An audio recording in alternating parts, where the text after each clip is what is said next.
everyone. Now in this session we are going to discuss about the remaining genetic disorders, and these are thalassemia, cystic fibrosis and phenylketonuria (PKU). Okay, चलो शुरू करते हैं. Thalassemia it's an autosomal inherited disorder, right? It's an autosomal inherited disorder. It is not linked with the sex chromosome. So it's an autosomal inherited disorder, and it is characterized by decreased synthesis of, right? Decreased synthesis of either alpha and beta, you can say globin chain of hemoglobin, right? Now see, here we have to understand hemoglobin में क्या effect होता है. So it leads to us towards the thalassemia.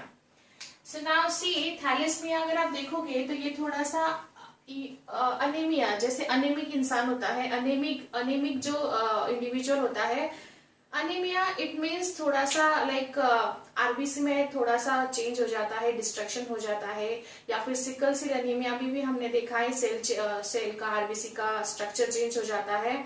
Now in case of thalassemia, first we'll discuss again the hemoglobin. As we all know, it's a conjugated protein.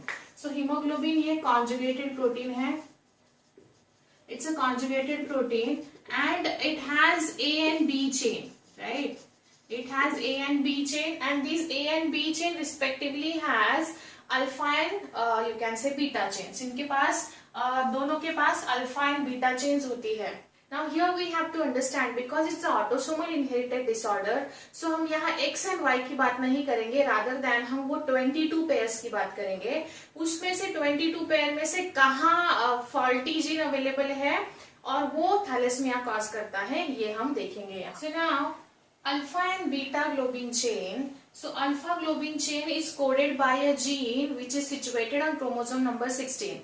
As I told you, now here we have to think about the autosomes, not sex chromosome. So autosome we already have seen, they are the 22 pairs. So now here the alpha globin chain coded by a gene which is present on chromosome number 16, and the beta globin chain again coded by a gene which is present on chromosome number 11, right? So ये इसका result ये होता है, it results in deficiency of one chain and relatively excess of other chain. एक chain पे ज्यादा available रहेगा ये जीन और एक चेन पे रिलेटिवली कम रहेगा, आइदर ऑफ देम, लाइक कैसा भी हो सकता है. So because of this condition, ये नॉर्मल कंडीशन नहीं है, एक में एक्सेस होना, एक में अबनॉर्मली कम होना. So this is not the normal condition, and hence the individual suffers from, hence the person or the individual suffers from basically jaundice. Jaundice से सफर हो सकता है, या मे बी अनीमिया से सफर हो सकता है, या सम सॉर्ट ऑफ आरबीसी का जो स्ट्रक्चर है वो एबनॉर्मल फॉर्म होता है, आरबीसी डिस्ट्रक्शंस हो सकते हैं, variation. So you can say variation in structure of RBC, right? सो हम यहाँ लिख सकते हैं variation in structure of RBC, right? Now see, in that condition, the huge blood transfusion would needed for that affected person. So now this is an autosomal inherited disorder. So here we have not, we don't have to think about the sex chromosome. We only have to think about the autosomes. And autosome basically, now it is something to do with the hemoglobin, and hemoglobin is a conjugated protein. It has A and B chain, and this A and B chain individually has alpha and beta globin chain, and this alpha is present on chromosome number 16 and beta is present on chromosome number 11. So now here in this way the person suffers from jaundice, anemia and variation in structure of RBC, right?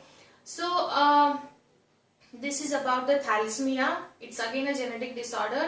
Now we'll discuss the cystic fibrosis. Now the another genetic disorder is cystic fibrosis. Cystic fibrosis is again a autosomal recessive disorder, or you can say autosomal recessive gene, and basically which is caused by the deletion of gene, right? तो ये किसके वजह से होता है? वो gene जो है वो डिलीट हो जाता है, और वो कौन सा जीन है वो हम समझते हैं.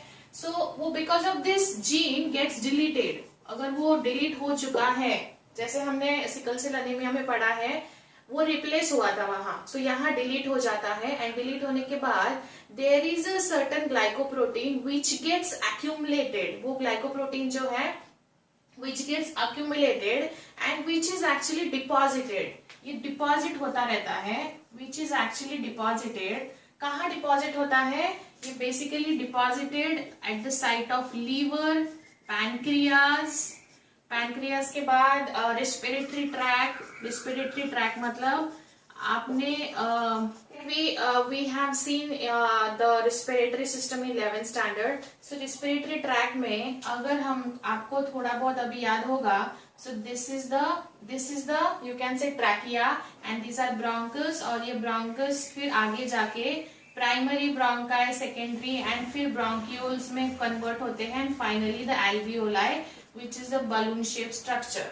So now what happened in cystic fibrosis? ये जो ब्रोंकस है, ये ब्रोंक्यूल्स है.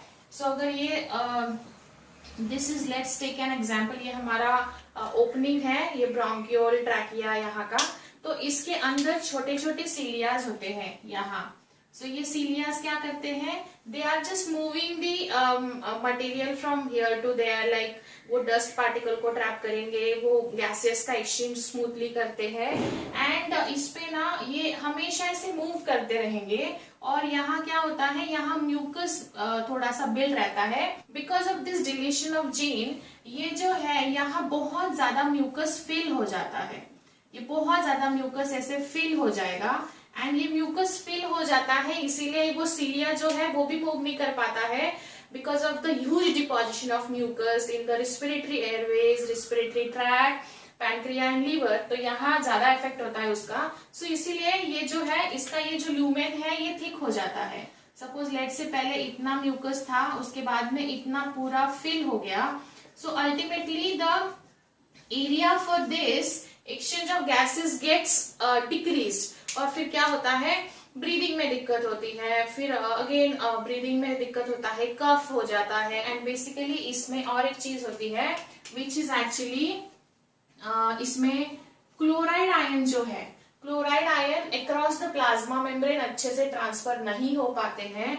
सो chloride ion does not basically transfer very normally through the plasma membrane और across the plasma membrane. So यहाँ होता क्या है, क्लोराइड लाइक जैसे सोडियम एंड क्लोराइड आयन, जैसे हम यहाँ लिख सकती हूँ मैं NaCl आयंस, ये जो है ये इनका कॉन्सेंट्रेशन बॉडी में ज्यादा बढ़ जाता है. इसीलिए इसका और एक है स्वेटी.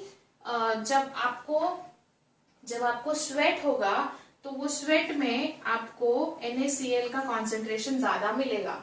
तो जिनको भी ये डिसीज होता है उनके स्वेट में NaCl का कॉन्सेंट्रेशन ज्यादा रहता है बिकॉज वो chloride ion across the plasma membrane transfer नहीं होता है. And basically this is the cystic fibrosis.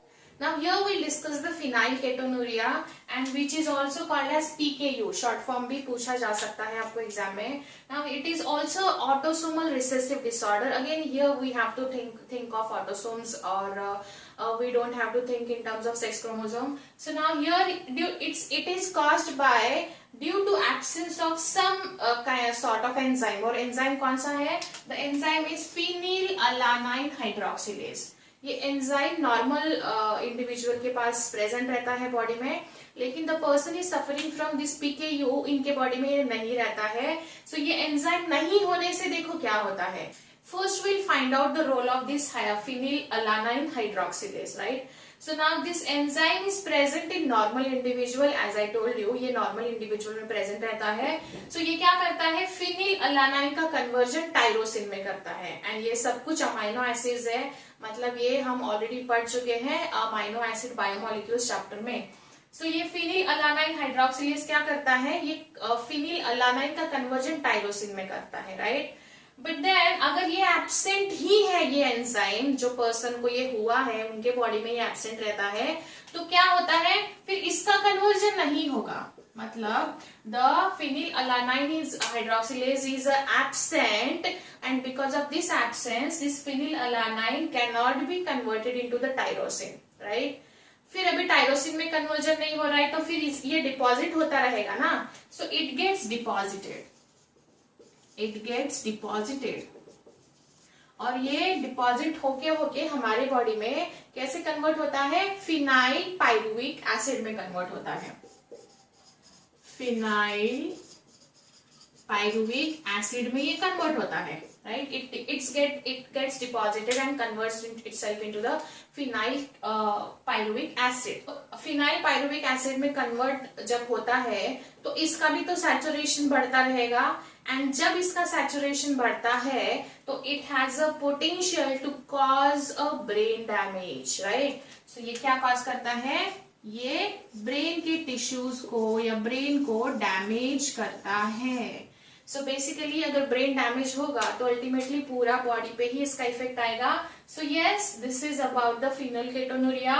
इसमें ये एंजाइम एब्सेंट रहता है. Because of this absence of enzyme, this phenylalanine cannot be converted into the tyrosine. So phenylalanine gets deposited or gets accumulated, and by the time it can convert into the phenyl pyruvic acid, phenyl pyruvic acid हमारे brain को damage कर सकता है. So yes, these where the 3 genetic disorders that we discussed today. If any doubt, you can let me know. See you in next session. Thank you.